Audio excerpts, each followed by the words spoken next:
शिवोऽहं शिवोऽहं शिवोऽहम्। ॐ सच्चिदानन्दरूपाय विश्वोत्पत्त्यादिहेतवे तापत्रयविनाशाय श्रीकृष्णाय वयं नमः।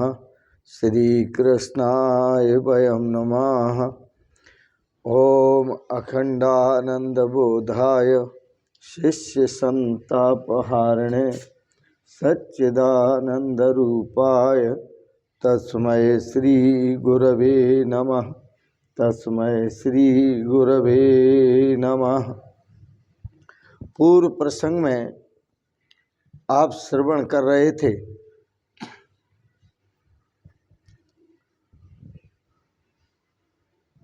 संसार के जितने भी रस हैं उनमें प्रेम रस ही अत्यंत श्रेष्ठ है। उस प्रेम रस का रसास्वादन या तो भगवान शंकर करते हैं या श्री सुखदेव जी करते हैं और या ब्रज की गोपिकाएं करती हैं। सब नहीं कर पाते। इस प्रेम रस का रसस्वादन भगवान शंकर, श्री सुखदेव जी और ब्रज की गोपिकाएं। नारद भक्ति सूत्र में कहा भगवान की भक्ति कैसी होनी चाहिए अथवा कैसे करनी चाहिए, तो उसमें उदाहरण दिया यथा ब्रज गोपिका नाम। भगवान श्री कृष्ण की भक्ति करनी है तो ऐसे करो जैसे ब्रज की पवित्र गोपिकाओं ने की थी। संसार में जितने भी रस हैं वह सभी रस कटुता से भरे हुए हैं, कड़ुए हैं। हाँ, एक श्रृंगार रस ऐसा है जो सबको अच्छा लगता है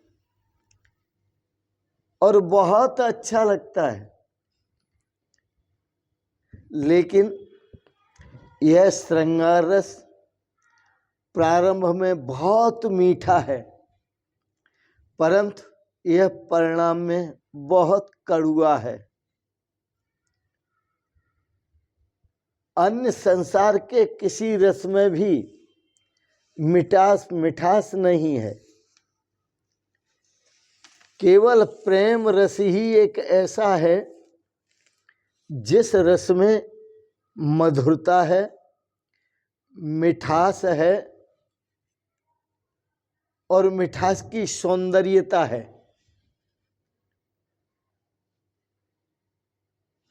प्रेम के बिना परमात्मा का साक्षात्कार भी नहीं हो सकता। भगवान श्री कृष्ण प्रेम का स्वरूप हैं।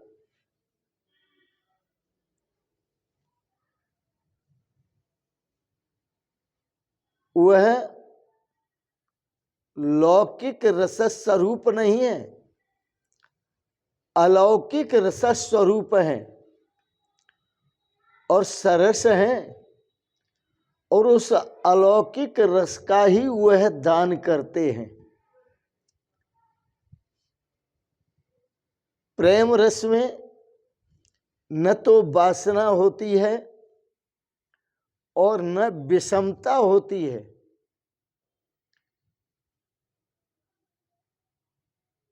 न स्वार्थ होता है और न मैं और तू का भेद होता है। प्रेम रस तो एक ही होता है, अद्वैत का अनुभव कराता है। यह प्रेम रस बड़ा अद्भुत है। अद्वैत स्थिति में खड़ा कर देता है। देखें ब्रज गोपिकाओं को, बड़ा सुंदर चित्रण किया है उन्होंने। लाली मेरे लाल की जित देखूं तित लाल, लाली देखन मैं गई तो मैं भी हो गई लाल। उनको तो जिधर भी दिखाई देते हैं वह भगवान श्री कृष्ण ही दिखाई देते हैं, और अपने आप को भी देखती हैं तो वो कृष्ण स्वरूप अपने को पाती हैं। यह अद्वैत है, भक्ति में अद्वैत है। भक्ति द्वारा वह परमात्मा के साथ एक स्वरूप हो गई।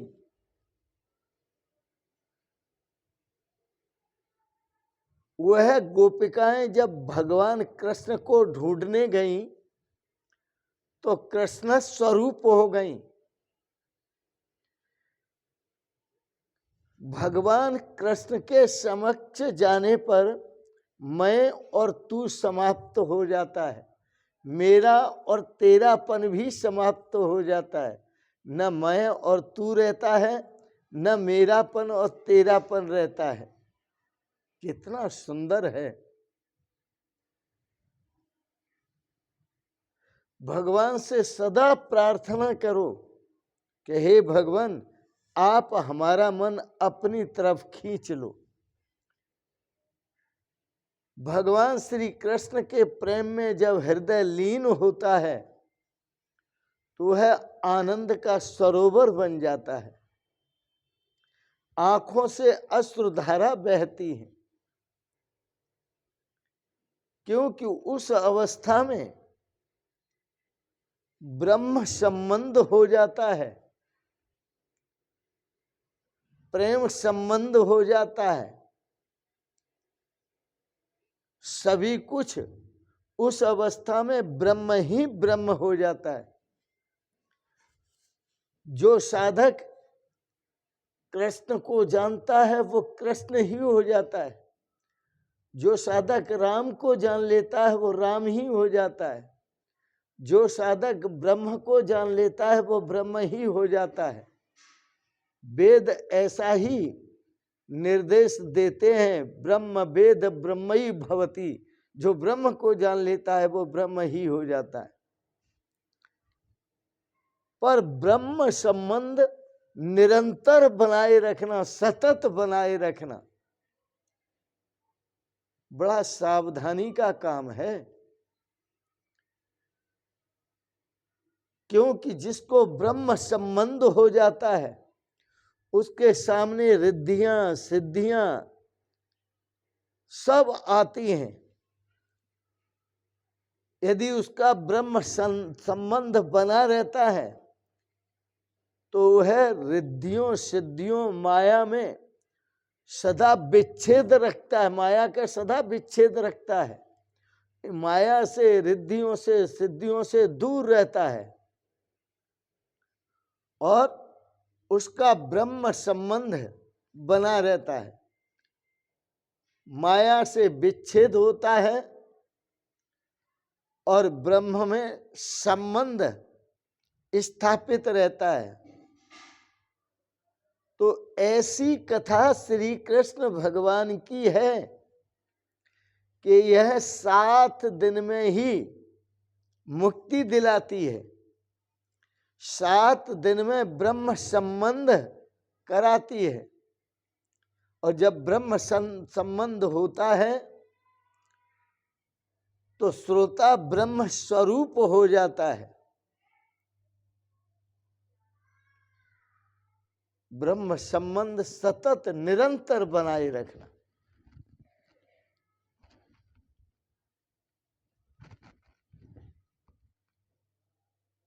प्रेम में और विरह में मन आर्द्र होता है, हृदय आर्द्र होता है, सरल होता है, हृदय पिघलता है। क्योंकि प्रेम में और विरह में वह रस है जिसे दिव्य रस कहना चाहिए। इसलिए हमारा हृदय प्रेम से भर जाता है, आर्द्रता से भर जाता है और हमें आनंद का अनुभव होता है।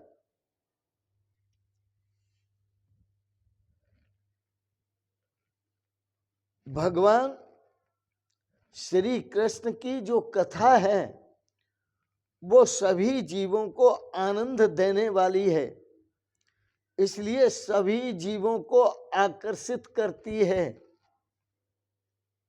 जड़ चेतन सबको आकर्षित करती है, वृक्षों को भी आकर्षित करती है, अन्य जीवों को भी आकर्षित करती है। सामान्यतः जीवों के 4 भेद हैं। एक पामर जीव, दूसरा विषयी जीव, तीसरा मुमुक्षु जीव और चौथा मुक्त जीव।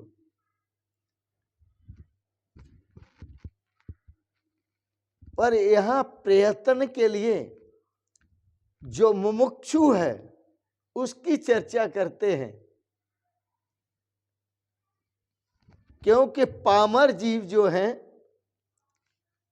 वह अपने धन का अर्जन करते हैं अनीति पूर्वक, और उसका जो उपभोग करते हैं वो अधर्म पूर्वक। तो अनीति पूर्वक कमाना और अनीति पूर्वक ही उसका उपभोग करना, यह पामर जीव का धर्म है, ये पामर जीव कहलाता है। क्योंकि वह धर्म का पालन नहीं कर सकता, और जो धर्म से कमाई करते हैं और धर्म में लगाते हैं और अपनी इंद्रियों के सुख भोग से परे रहते हैं,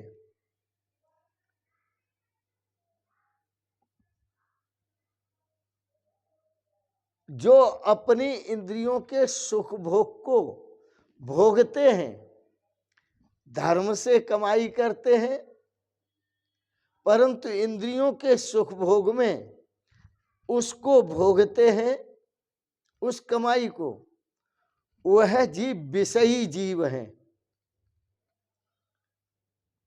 और सांसारिक बंधनों से मुक्ति पाने की इच्छा से जो प्रयत्न करते हैं, अपने गृहस्थ धर्म का आचरण करते हुए, धर्म से कमाई करते हुए, जो संसार के बंधनों से छूटने की इच्छा करते हैं,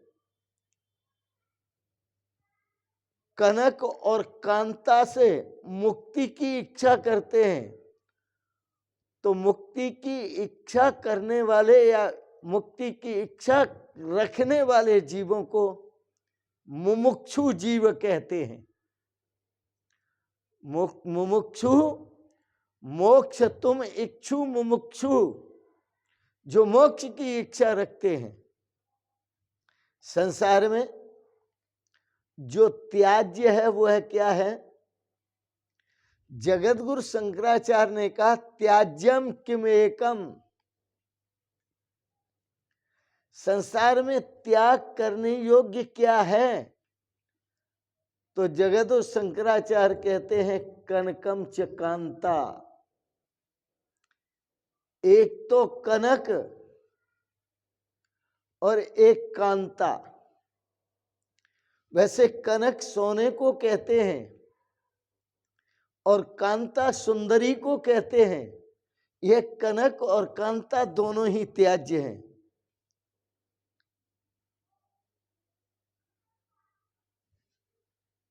दूसरे भावों में त्याज्यम किम एकम, स्त्रियमेव सम्यक,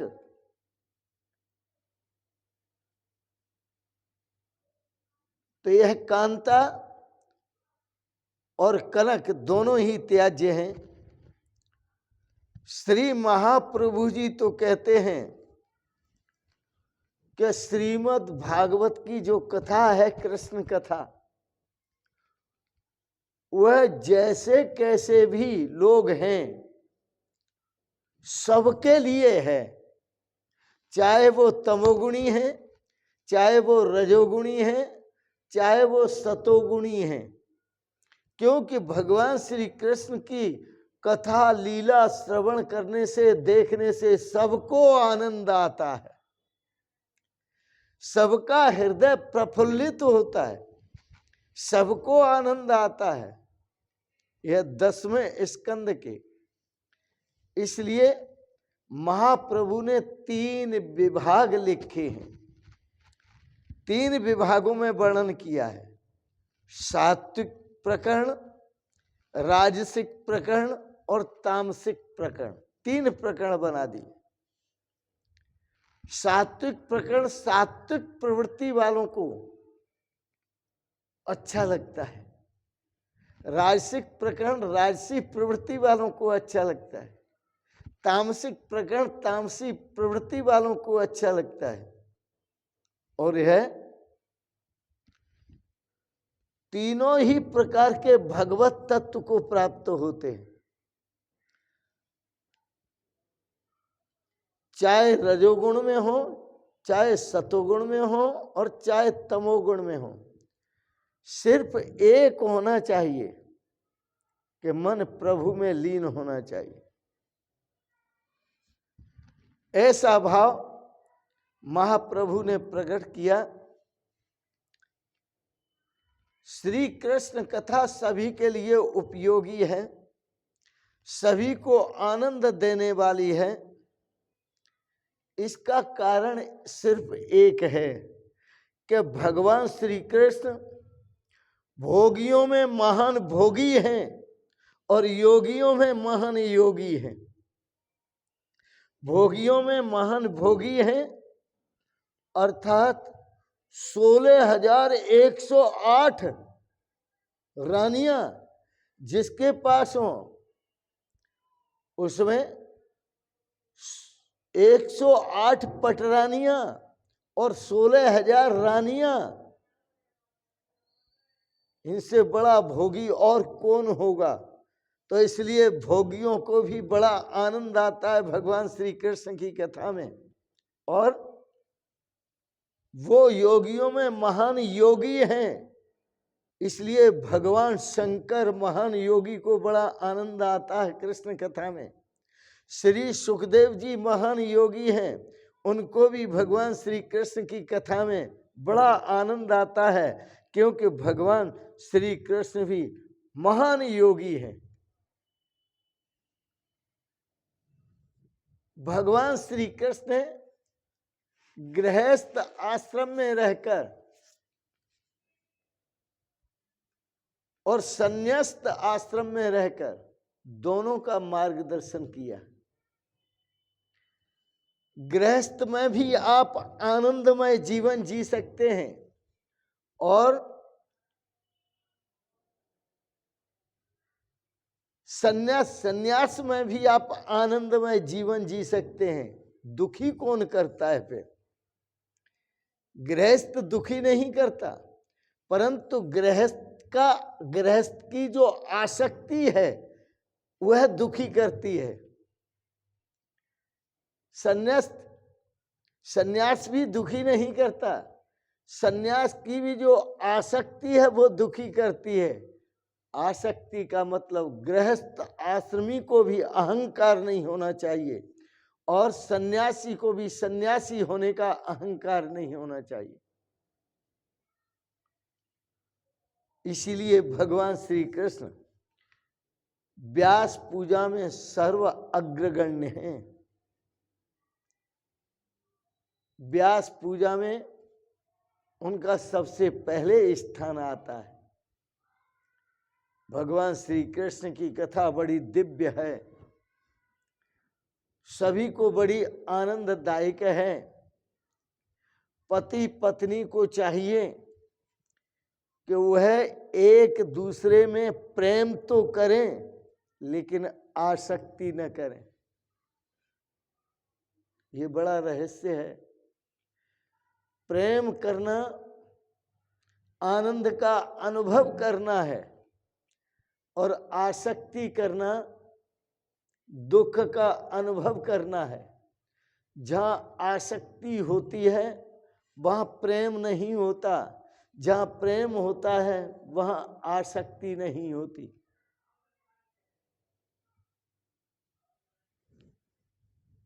आजकल तो लोगों की जो स्थिति है, उन लोगों के चरित्रों को और उनकी स्थिति को देखते हुए बड़ा शर्म आती है कि उन्होंने प्रेम शब्द को ही गंदा बना दिया है। प्रेम शब्द को ही कलंकित कर दिया है। जहां विकार और वासना है वहां प्रेम नहीं हो सकता। वहां भोग तो भोगासक्ति होगी, वहां प्रेम नहीं होगा। तो जहां विकार वासना है वहां प्रेम नहीं होता, और जहां प्रेम होता है वहां विकार वासना नहीं होती, मोह नहीं होता, आसक्ति नहीं होती। मोह सकल व्याधिन कर मूला, समस्त व्याधियों का जो कारण है, समस्त दुखों का जो कारण है, समस्त रोगों का जो कारण है वो मोह है। इसलिए भगवान श्री कृष्ण अर्जुन को कहा था, मोह एव महामृत्यु। हे अर्जुन, ये मोह जो है यह महान मृत्यु है। न तो जीने देता है न मरने देता है। ये तो गंदा पानी है डबरे का, जिसमें मछली तड़प तड़प करके मरती है। मोह एव महामृत्यु तस्मा जही भारत। इसलिए हे भरतवंशी अर्जुन, इस मोह को जीत। भगवान श्री कृष्ण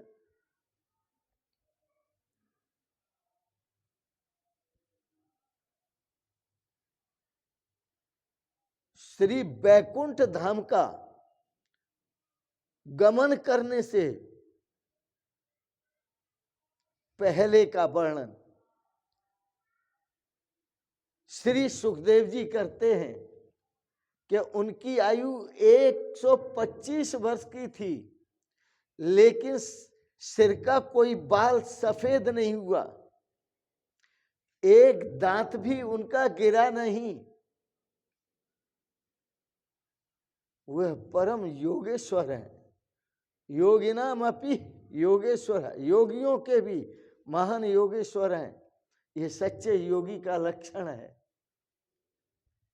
तो श्री कृष्ण भगवान योगी भी हैं और भोगी भी हैं। योगी को भी प्रिय हैं और भोगी को भी प्रिय हैं, दोनों को प्रिय हैं भगवान श्री कृष्ण। योग रतोबा, भोग रतोबा, संग रतोबा, संग विहीन। चाहे तो आप योग में रहते हैं, चाहे आप भोग में रहते हैं, चाहे आप किसी के साथ रहते हैं, चाहे आप सबसे अलग रहते हैं, इससे कोई प्रयोजन नहीं है। योग रतोबा, भोग रतोबा, संग रतोबा, संग विहीन। प्रयोजन किससे है फिर? बोले यस्य ब्रह्मणि रमते चित्तम। प्रयोजन तो उससे है कि जो कहीं भी रहता है लेकिन जिसका चित्त ब्रह्म में रमण करता है। चाहे वह भोगियों में रहता है, चाहे वो योगियों में रहता है, पर भोगियों में रहते हुए अथवा योगियों में रहते हुए जिसका चित्त ब्रह्म में रमण करता है, नंदति नंदति नंदति एवं, वो सदा ही आनंद को प्राप्त होगा, वो सदा ही आनंद को प्राप्त होगा, वो सदा ही आनंद को प्राप्त होगा। ये जगत गुरु शंकराचार्य का वचन है, भज गोविंदम का। वैसे श्रीमद् भागवत में सभी रसों का समुच्चय है। हास्य रस, वीर रस, करुण रस, श्रृंगार रस, बीभत्स रस आदि आदि। इसमें हास्य रस भी बहुत है, विनोद रस भी बहुत है। यह श्रीमद् भागवत परिपूर्ण माधुर्यता से भरा हुआ ग्रंथ है। जगह जगह पर सभी रसों का क्रम से वर्णन किया गया है। महापुरुष श्री कृष्ण लीला को निरोध लीला कहते हैं। यदि मन का निरोध करना है, मन को बस में करना है, मन को संयम में करना है, मन को रोकना है, तो भगवान श्री कृष्ण की कथा लीला का श्रवण कीजिए और उसका पठन पाठन कीजिए।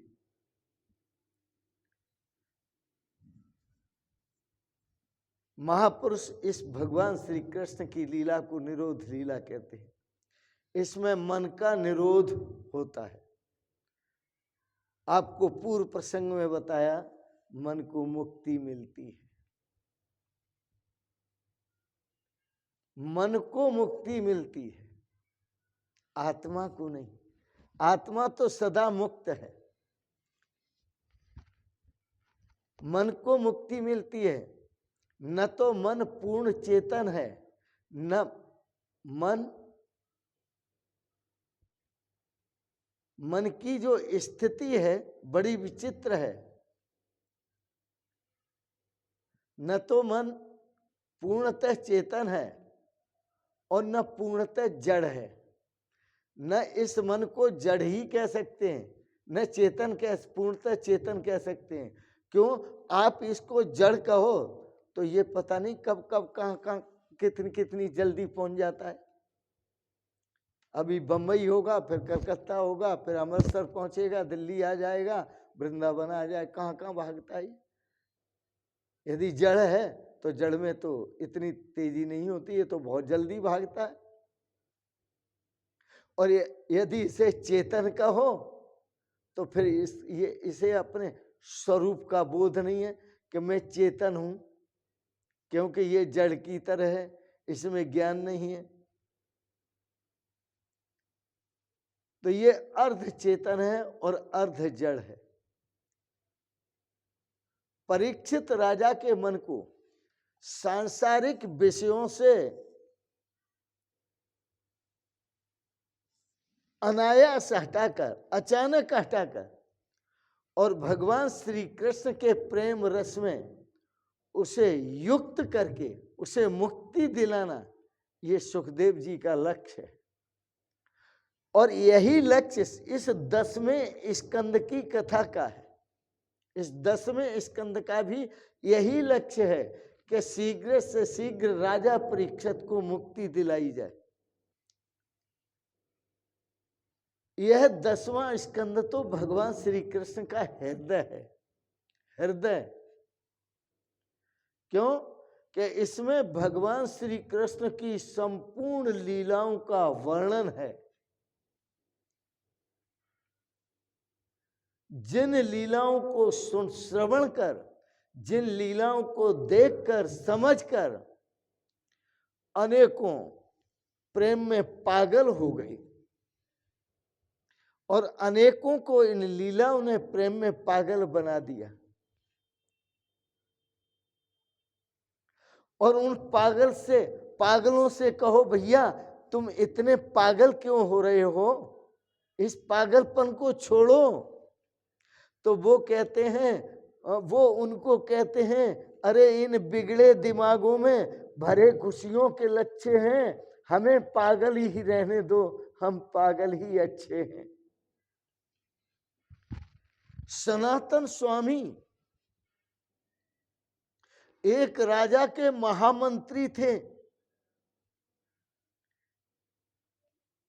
और कृष्ण प्रेम में ऐसे पागल हुए कि उन्होंने मंत्री पद छोड़ दिया, केवल कृष्ण कथा सुनकर के। और मंत्री पद छोड़कर वो कृष्ण कथा में पागल हुए। ये संत अपना घर परिवार छोड़ देते हैं, और घर परिवार ही नहीं, अपनी मैया बाप को भी छोड़ देते हैं, बहन भाइयों को भी छोड़ देते हैं, अपनी संपत्ति को भी छोड़ देते हैं। तो ये पागल नहीं है तो क्या है?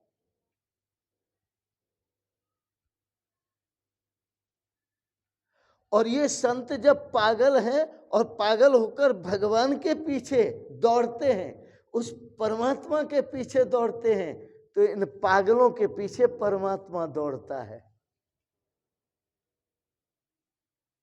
इन पागलों के पीछे परमात्मा भी दौड़ता है।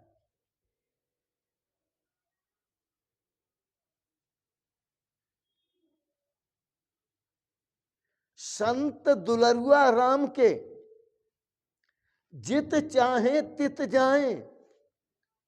संत दुलरुआ राम के जित चाहे तित जाए।